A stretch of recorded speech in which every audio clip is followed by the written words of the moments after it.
Miongoni mwa wanazuoni walioitaja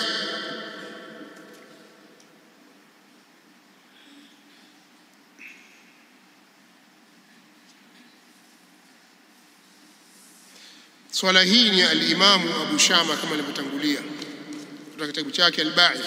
Msikize anavyosema mudiri, msikilize huyu bwana al-Imam huyu Abu Shama ad-Dimashqi anavyosema, alafu na hayo majibu yako ya mkato ulioyatoa hayasaidii kitu. Abu Shama ad-Dimashqi ash-Shafi'i rahimahullahu ta'ala anasema مما يدل على ابتداع هذه الصلاة أن العلماء الذين هم أعلام الدين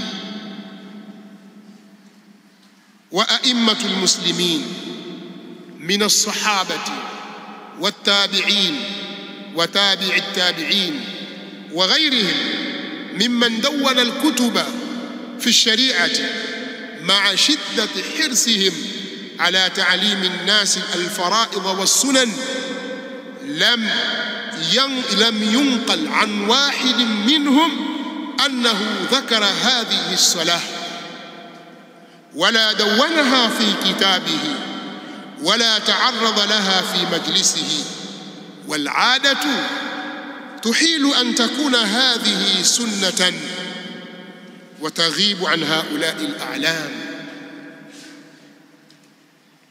Kwanza katika yanayofahamisha kuzushwa kwa swala hii ni kwamba wanawazuoni ambao wao ndio bendera ya dini, ndio watukufu katika dini hii, na maimamu katika masahaba na tabi'in na waliofuatia tabi'in na wengineo miongoni mwa walioandika vitabu katika sheria, pamoja na pupa yao ya hali ya juu katika kuwafundisha watu faradhi na sunna, hakuna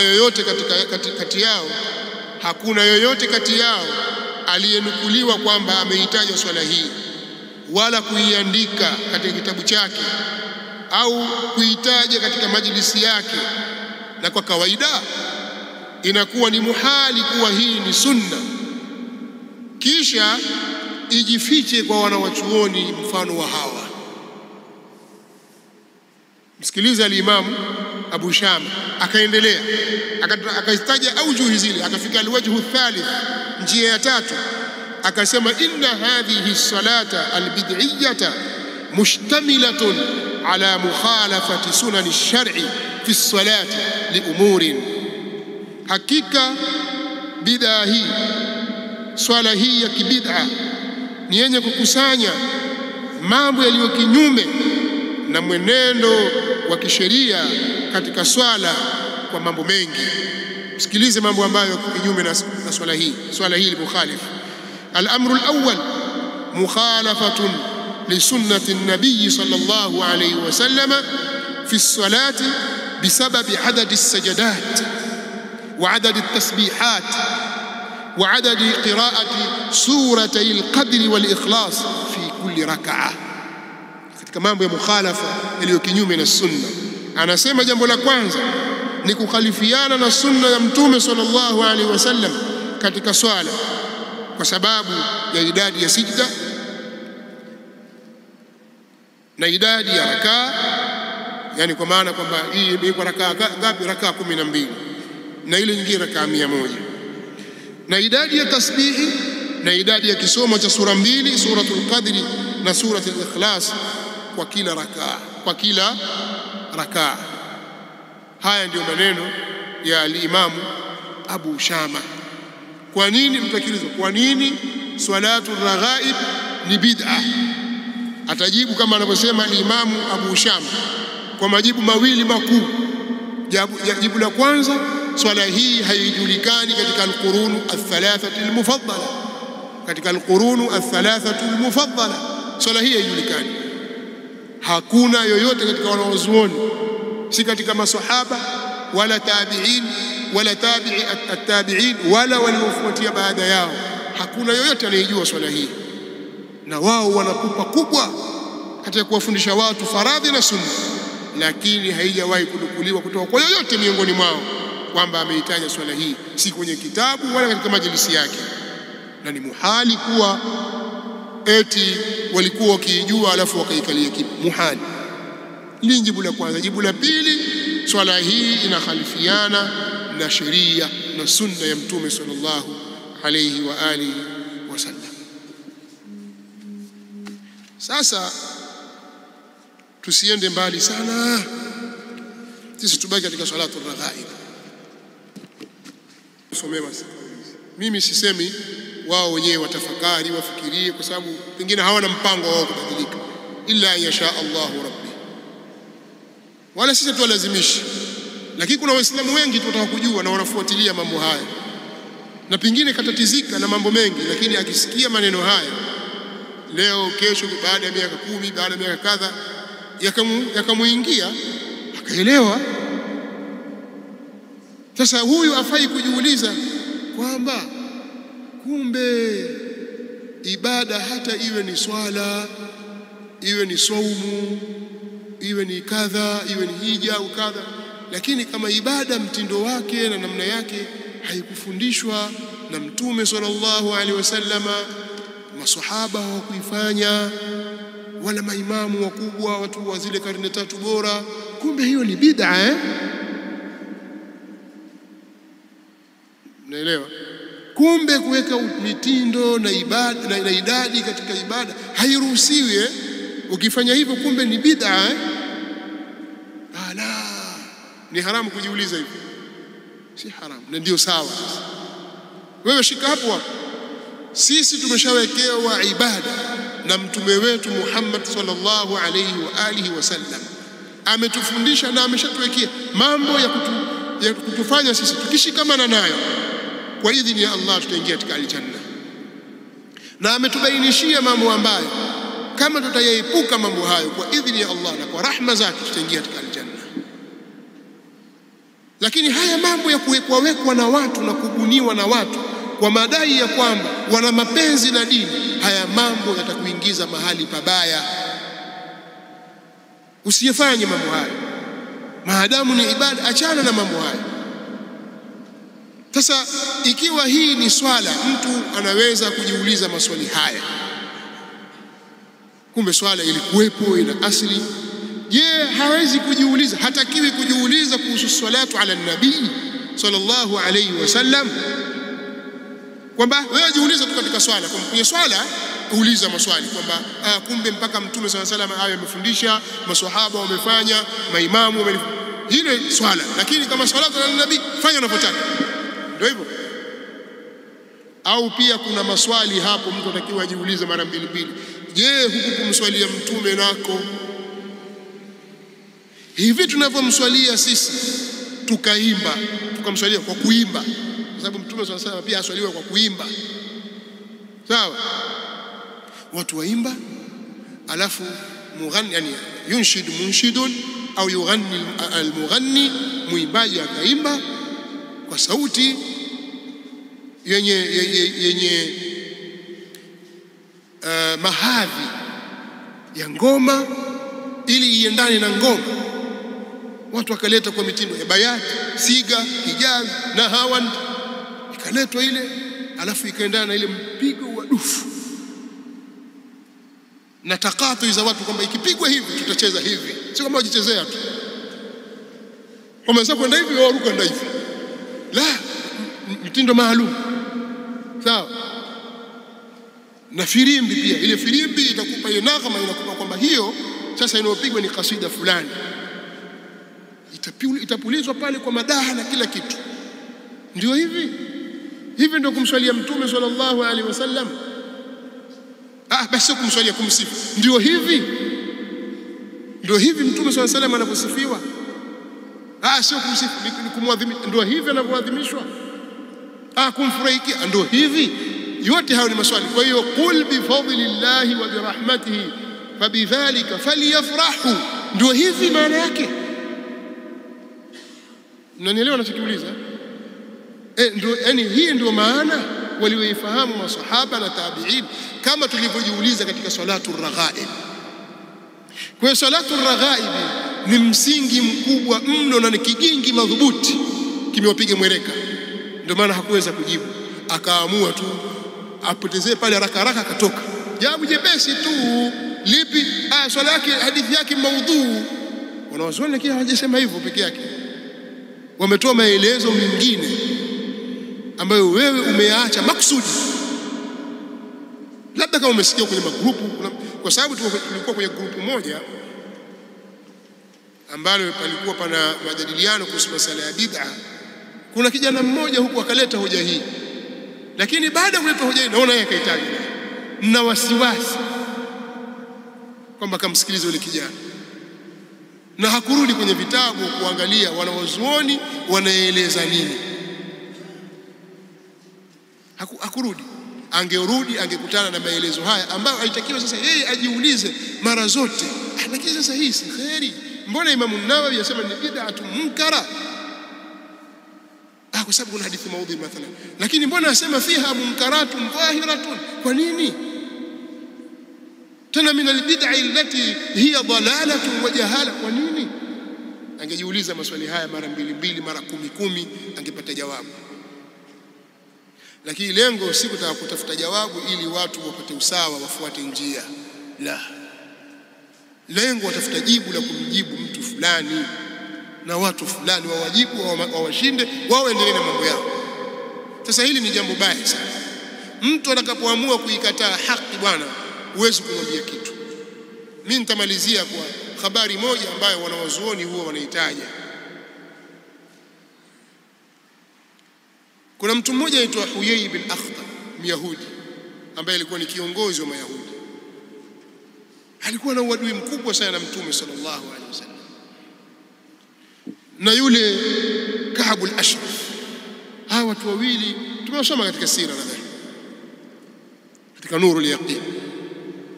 Lakini Al-Qadhi Iyadhi katika Shifa kama sijasahau, lakini pia Ibn Hisham katika As-Siratu an-Nabawiyya ameeleza habari zake. Mtume sallallahu alaihi wasallam alipokuja Madina, hijra yake kutoka Makka na kuja Madina, akashukia pale Quba kwa Bani Auf pale, akawa amefikia pale Mtume sallallahu alaihi wasallam. Huyai ibn Akhtab al-Yahudi akatoka yeye na ndugu yake, nadhani aitwa Abu Yasir ibn Akhtab, Yasir au Abu Yasir, wakaenda mpaka kwenda kumwangalia Mtume sallallahu alaihi wasallam. Huyo anayedai kwamba ni mtume yuko ndiye, baada ya kuwa wameisoma Taurati na kuitazama na kuzitazama zile sifa za Mtume sallallahu alaihi wasallam, au swafi zake na shamaili zake alivyo, tukamwangalia ndiye yeye. Wakaenda mpaka Quba, wakamchunguza Mtume sallallahu alaihi wasallam, wakamwangalia mpaka wakajiridhisha kwamba huyu ndiye huyu. Lakini kila mmoja akawa amerudi kimya kabisa, hakuna anamsemesha, hawazungumzi. Wamerudi wana baridi mpaka walifika nyumbani, wakakaa wana huzuni.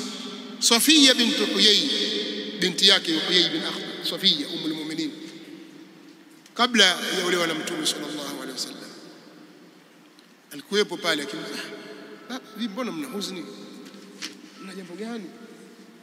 Abu Yasir yule ndugu yake akamuuliza kaka yake Huyai, huwa wasemaje mzee? Ndio yeye? Sasa ndio yeye,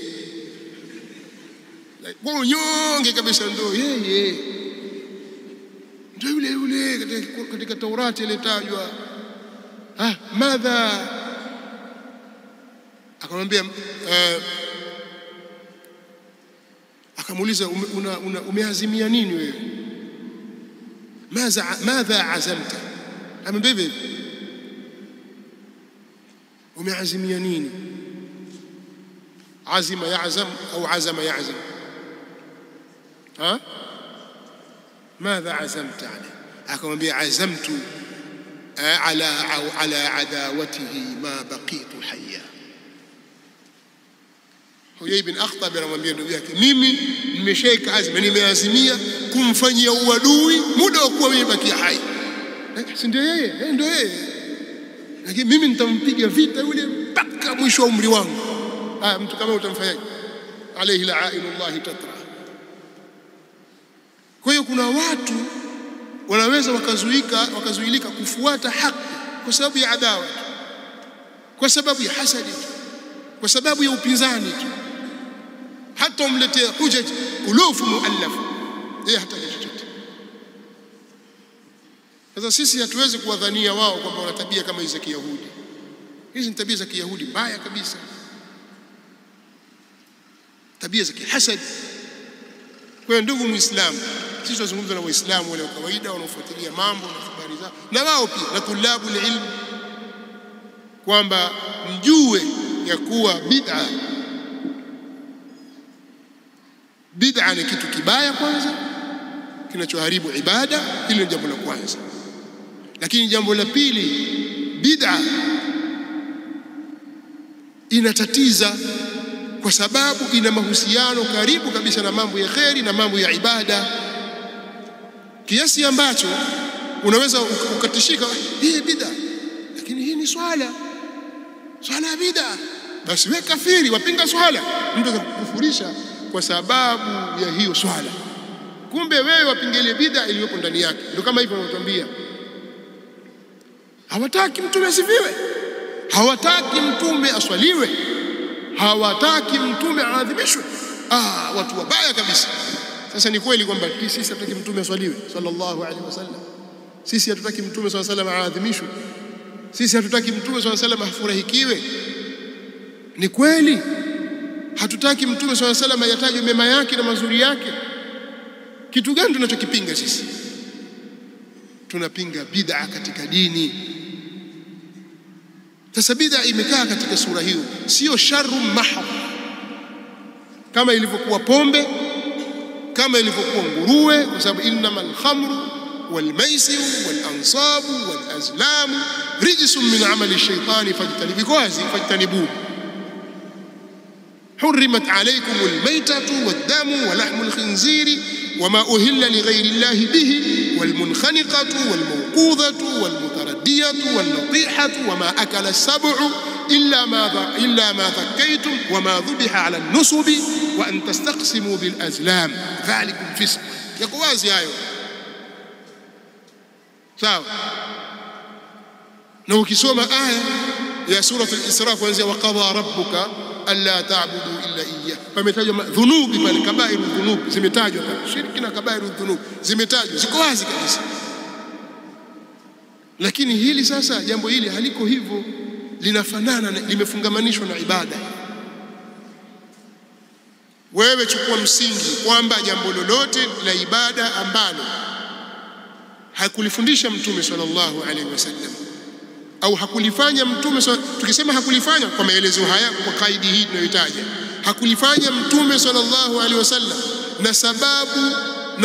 na sababu yenye kuhukumilia kufanywa kwake ili kuwepo, na hakukuwa na kizuizi, jambo hilo ni bid'a. Lakini wao watambia, wao wasema kila ambalo hakulifanya mtume bid'a. Sasa hatusemi hivyo kwa itlaq, tunafunga maneno kwa misingi ya ilmu. Msitaki kutuingizia maneno vinywani. Sababu ya kufanywa kwake ilikuweko na hakukuwa na kizuizi, na mtume sallallahu alaihi wasallam hakufanya, hiyo ni bid'a. Na ukiona kuna jambo maswahaba wamelifanya ambalo hakulifundisha mtume au hakulifanya mtume sallallahu alaihi wasallam, basi ujue ni kwamba wakati wa mtume sallallahu alaihi wasallam imma sababu ya kufanya jambo hilo haikuweko, ilikuwa haijatimia, hikma au hukumu haijahukumilia hilo, au kulikuwa na kizuizi. Vitu hivyo viwili. Lakini wao walikuwa hawawezi kumkhalifu mtume sallallahu alaihi wasallam hata shibri moja. Kwa hiyo tahadharini, iyyakum wa muhdathati al-umur fa inna kulla muhdathatin bid'a, fa inna kulla muhdathatin bid'atun wa kulla bid'atin dalalatun wa kulla dalalatin fi an-nar. Wewe ngangania tu te iko pale, te ziko tatu hizo, te atta ana ta ziko tatu pale, sio moja. Sawa. Wewe shikana na msingi huo, na wala usidalike na maneno ya wabaishaji.